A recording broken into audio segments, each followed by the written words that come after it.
안녕하세요. 저는 프랑스 출신의 셀리아라고 합니다. 저는 프랑스의 유명 패션 학교를 졸업하고 프랑스의 의류회사에서 일하다가 현재는 일본으로 장기 파견을 오게 되었는데요. 일본은 패션으로 유명한 국가답게 프랑스 출신의 디자이너들에게 좋은 조건으로 입사 제의를 하고 있고, 그 덕분에 저는 일본에 있음에도 많은 프랑스인 디자이너들과 일하고 있습니다. 그리고 저를 포함한 대부분의 프랑스 동료들은 일본 생활에 꽤나 만족하고 있는 중이었죠. 그러다 저는 프랑스 동료들과 함께 한국으로 해외여행을 가게 되었는데요. 아무래도 국경 이동이 자유로운 프랑스에서 있었을 때는 자주 해외여행을 다녔지만 일본은 지리적으로 해외에 가기가 쉽지 않은 조건이다 보니 해외여행을 못 가본 지 한참 됐거든요. 마침 한국은 일본과 굉장히 가까운 나라이기에 저희는 자연스럽게 한국으로 가게 되었습니다. 오랜만에 해외여행이라 그런지 저희 모두는 한껏 들떠 있었어요. 그러나 마음 한편으로는 다들 찜찜한 느낌도 들었을 겁니다. 사무실 내의 일본인 동료들은 하나같이 한국인들은 시민의식도 낮고 공격적이라며 비하해댔거든요.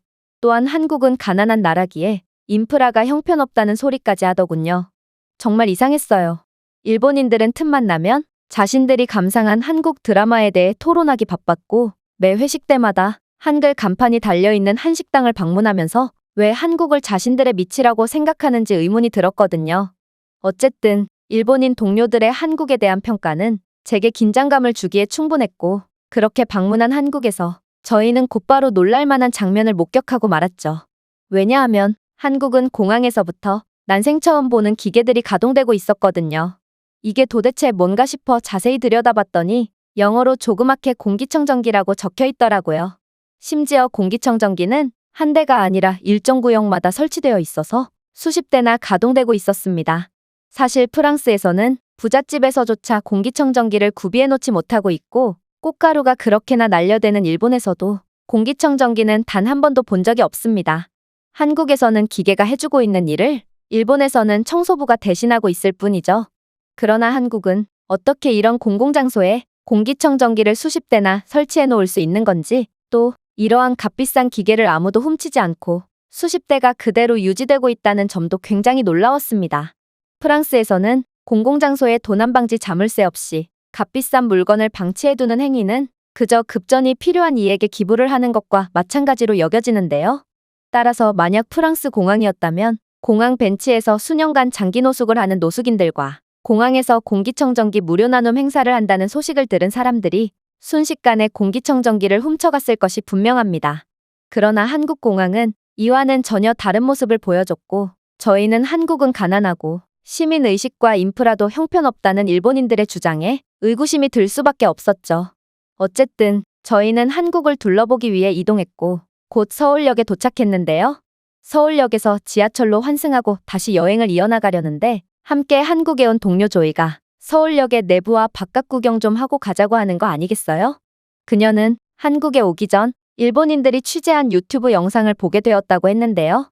그들 말로는 서울역은 한국 교통의 중심지이자 한국의 각종 백화점과 은행 본사들이 즐비해 있는 문화와 경제의 중심지이지만, 아이러니하게도 노숙자들과 거지들도 상당히 많은 곳이라 한국의 극단적인 자본주의와 물질주의의 폐해를 보여주는 곳이라고 하더군요.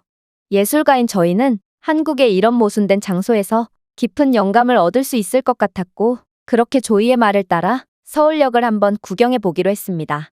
그런데 그렇게 둘러보게 된 서울역은 뭔가 이상했어요.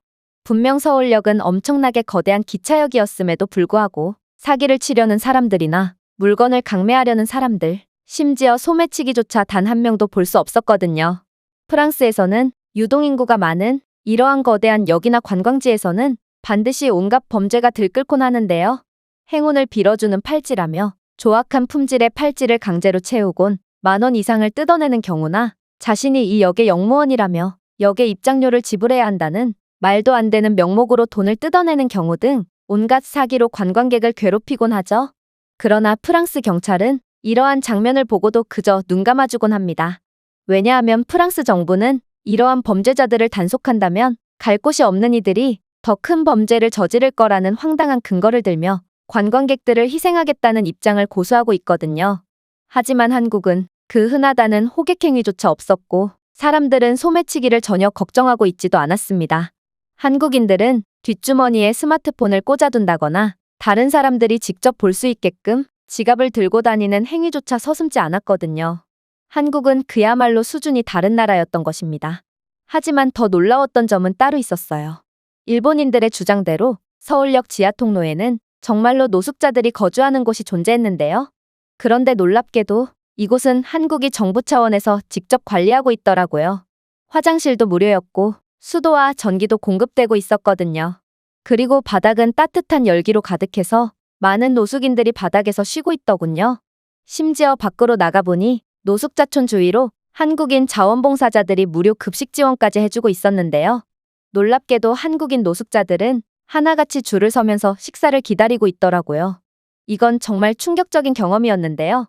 프랑스에도 노숙자촌이 존재하지만 이곳은 아무도 관리해주지 않고 정부의 전기나 난방 지원 따위는 절대로 기대할 수 없습니다. 또한 프랑스에서는 간혹 사설단체에서 노숙자 식사 지원을 해주는 것 외엔 어떠한 복지도 기대할 수 없는데요. 하지만 프랑스 노숙자들은 서로 식사를 먼저 받기 위해 새치기는 기본이고 흉기를 꺼내드는 경우도 많으며 음식을 더 달라며 자원봉사자들에게 폭행을 가하는 경우도 있기에 자원봉사 지원이 점차 줄어들고 있는 게 현실입니다. 하지만 한국은 어떻게 노숙자들에게 복지를 제공하는 것이며 또한 노숙자들조차 차례를 지키며 높은 시민의식을 보여줄 수 있단 말인가요? 이건 정말 놀라웠습니다. 그리고 서울역은 한국의 상징적인 장소임에도 한국은 서울역 노숙자촌을 그대로 방치해두고 있다는 점도 몹시 인상 깊었는데요.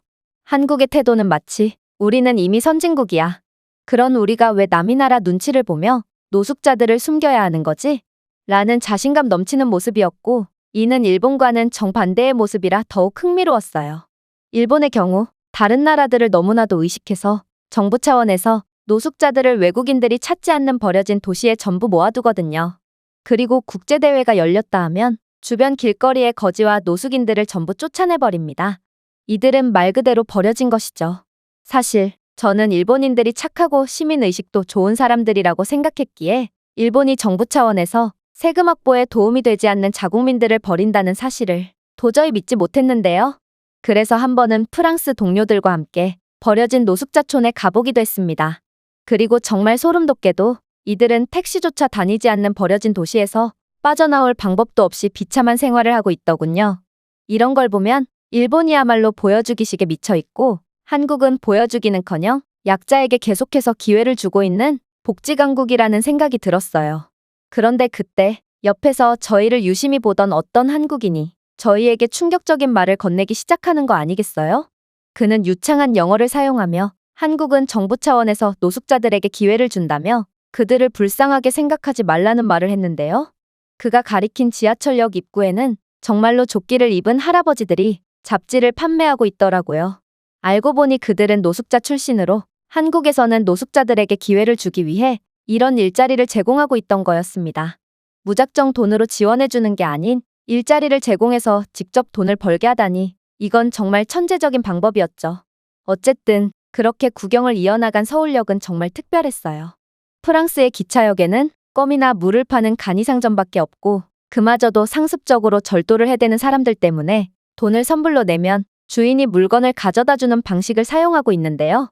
하지만 서울역에는 대형 카페와 깔끔한 식당들이 즐비해 있었고 심지어 병원과 약국, 숙박시설 등 없는 게 없는 놀라운 모습을 보여주고 있었거든요. 서울역은 기차역 이상의 세계 최고의 문화 복합시설의 역할을 수행하고 있는 것입니다. 어쨌든 서울역 주변의 구경을 마친 저희는 밖으로 나가서 한국의 길거리를 구경해보기로 했습니다. 그리고 저희는 한국의 길거리를 구경하자마자 두 눈이 휘둥그레질 수밖에 없었는데 저희는 그동안 도쿄의 길거리가 세계 최고인 줄 알았거든요. 깨끗한 길거리와 세련된 고층 건물들이 즐비해 있는 도쿄의 모습은 엄청난 장관이죠.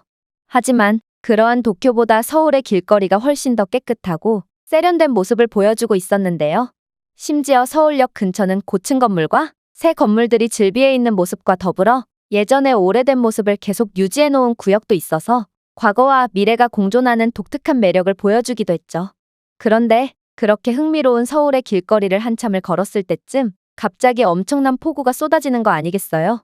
사실 비는 아까 전부터 오고 있었지만 저희는 프랑스인이고 프랑스인들은 온몸이 흠뻑 젖을 정도가 아니라면 비 취급도 안 하거든요.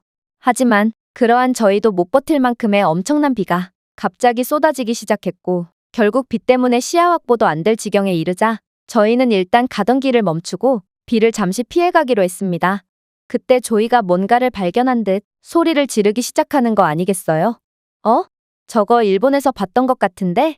저희는 그녀의 말에 일제히 고개를 돌렸고 그건 정말로 저희가 일본에서 봤던 공유우산 보관함이었어요. 이런 바보 같은 제도를 한국에서도 시행하고 있는 모양이었죠. 사실 최근에 일본에서는 일본인들의 수준 높은 민도를 전 세계에 알리겠다며 야심찬 제도 하나를 시행했는데 그게 바로 우산을 무료로 대여해주는 공유우산 제도였습니다. 이 제도는 수많은 예산을 들여 일본 전역에서 동시다발적으로 진행했는데요. 그러나 이 제도는 2개월 만에 전면 폐지되게 됩니다. 왜냐하면 수준 높은 일본인들이라면 당연히 반납할 거라 생각했던 우산이 반납은커녕 일본 내 중고장터에 올라오기 시작했고 몇몇 사람들은 귀찮다며 우산을 반납하지 않아서 더 이상 빌려줄 우산이 없게 되어버렸거든요. 이건 저로 하여금 일본인들은 겉으로만 친절하고 수준 높지 속은 프랑스의 범죄자들과 다를 바가 없다는 생각을 갖게 하기에 충분했고 저는 일본인들에 대해 엄청난 실망을 하게 되었죠. 뭐 우스꽝스럽게도 일본 지자체는 우산을 구매하는데 예산을 전부 사용했는지 아직도 텅 빈 공유우산 꼬지암은 철거되지 않고 흉물스럽게 남아있습니다. 일본인들은 제일 한국인들이나 한국인 관광객들이 우산을 훔쳐간 거라며 말도 안 되는 변명을 해댔지만 적어도 제 주위의 외국인들은 아무도 그들의 말을 믿지 않죠. 하지만 한국도 일본과 별반 다르지 않았어요. 한국의 공유우산 꼬지암도 전부 텅 비어 있었거든요. 솔직히 한국은 일본처럼 착한 척을 하지 않았기에 저는 한국에 실망하거나 하지는 않았습니다. 다만 정도의 차이만 있을 뿐이지 한국도 결국 다른 나라들과 별반 다르지 않구나 하는 약간의 허탈함만 들었을 뿐입니다. 그런데 그때 길을 걷던 어떤 한국인 여학생 무리가 저희를 힐끔 쳐다보더니 이내 저희에게 다가와서 충격적인 제안을 하기 시작하는 거 아니겠어요? 그들은 영어를 구사하며 자신들은 4명이고 저희도 4명이니 저희가 가는 곳까지 우산을 함께 쓰고 가주겠다는 말을 건네더라고요. 이건 정말 놀라웠습니다. 그들은 그럴 필요가 전혀 없음에도 불구하고 곤란에 처한 저희에게 기꺼이 친절을 베풀어 준 거거든요. 저희는 너무나도 감사해서 흔쾌히 그들의 제안을 받아들였습니다. 하지만 그렇게 10여 분을 걸었을까? 저희는 또다시 위기에 처하고 말았는데요. 왜냐하면 서울역에 도착하려면 아직도 멀었는데 갈림길이 등장해버렸기 때문이에요. 그리고 저희에게 우산을 씌워준 학생들은 저희와 다른 길로 가야 하는 모양이었죠. 저희는 당연히 우산을 넘겨주고 서울역까지 뛰어갈 생각이었습니다. 그런데 한국인 학생들은 저희에게 우산 4개 중에 2개를 줄 테니 함께 쓰고 가라는 황당한 소리를 하는 거 아니겠어요? 아니, 저희 같은 관광객을 언제 다시 만날 줄 알고 우산을 빌려주겠다는 건지 저희는 이 우산을 돌려줄 방법이 없다며 거절했으나 그들은 정말 막무가내더라고요. 한국인 여학생들은 어차피 이 우산은 자신이 다니는 스터디 카페 사장님에게 주인 없는 우산을 무료로 받은 거라며 저희에게 강제로 우산을 주고 갈림길로 뛰어가 버렸습니다. 저희는 너무나도 당황해서 그 자리에서 멍하니 있을 수밖에 없었는데요. 어떻게 모르는 사람에게 기꺼이 자신의 우산을 내어줄 수가 있단 말인가요? 사실 그렇게나 시민의식 좋다는 일본이지만 그런 일본에서조차 갑작스럽게 비가 올 때면 가게에서는 우산 값을 몰래 높여서 판매해버리거든요. 제가 자주 가는 회사 앞 가게에서도 갑작스러운 폭우가 쏟아지자 아예 가격표를 새로 달아버리더라고요. 저는 단골이라 가격 변화를 눈치챘는데 가게 아주머니는 웃는 얼굴로 모르쇠로 일관할 뿐이었죠. 저는 속으로 위기 속에서 진짜 성격이 나온다더니 이게 일본인들의 본 모습이구나 싶어서 소름이 돋기도 했죠. 하지만 한국인들은 어떻게 위기 속에서 오히려 서로를 돕는 아름다운 모습을 보여줄 수 있는지 저와 같은 우산을 쓰게 된 조이는 눈물까지 글썽이며 학생들에게 감사해 하더라고요. 그렇게 저희는 무사히 서울역으로 돌아와서 숙소로 향할 수 있었고 다음 날 저희는 우산을 돌려줘야겠다 싶어서 전날 여학생들을 만난 장소를 직접 찾아가기로 했습니다. 다소 무모할지 몰라도 저희는 뭔가 반드시 우산을 돌려줘야 할 것 같은 알 수 없는 사명감이 들었거든요.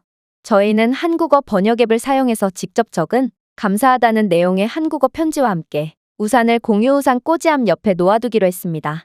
한국인들은 이 우산을 훔쳐가지 않을 거라고 확신했거든요. 그런데 그렇게 공유우산 꼬지암에 도착했을 때 저희는 충격적인 장면을 목격하고 말았습니다. 분명 어제까지만 해도 비어있던 우산함이었지만 다음 날이 되니 우산이 꽉 차 있었거든요. 아마 한국인들은 비를 맞기 싫어해서 비가 조금씩 왔을 때부터 우산을 전부 빌려간 모양이었죠. 그리고 다음 날 전부 우산을 돌려준 것이었습니다. 일본은 자화자찬을 하며 자신들의 시민의식이 좋다고 떠들기만 해댔지만 한국은 직접 행동으로 보여준 것이죠. 어떻게 이런 사람들이 있을 수가 있단 말인가요? 한국인들은 무슨 일이 있어도 자신에게 부끄러운 행동 따위는 하지 않는 진정한 성인이었습니다. 저희는 한국인들의 행동에 엄청난 감동을 받을 수밖에 없었고, 그렇게 한국에서 즐거운 시간을 보내고 일본으로 돌아온 지금, 저와 동료들은 한국행을 진지하게 고려 중입니다. 안 그래도 한국의 패션 산업은 최근 들어 급부상하고 있고, 일본만큼이나 좋은 조건의 입사 제의가 들어오는 중이거든요. 지금껏 일본은 수준 높은 나라인 줄 알았는데, 한국을 겪고 프랑스나 일본이나 둘 다 마찬가지였다는 것을 깨닫게 된 저는 아마 다시는 일본 생활에 만족할 수 없을 것 같습니다. 이 외국인의 글은 여기까지입니다. 한국 여행에서 놀라운 경험을 했던 프랑스 여성의 사연이었습니다. 제가 준비해온 내용은 여기까지입니다. 끝까지 시청해주셔서 진심으로 감사드리며 여러분들의 구독과 좋아요, 알림 설정은 영상 제작에 큰 힘이 됩니다. 이상 세모튜브였습니다.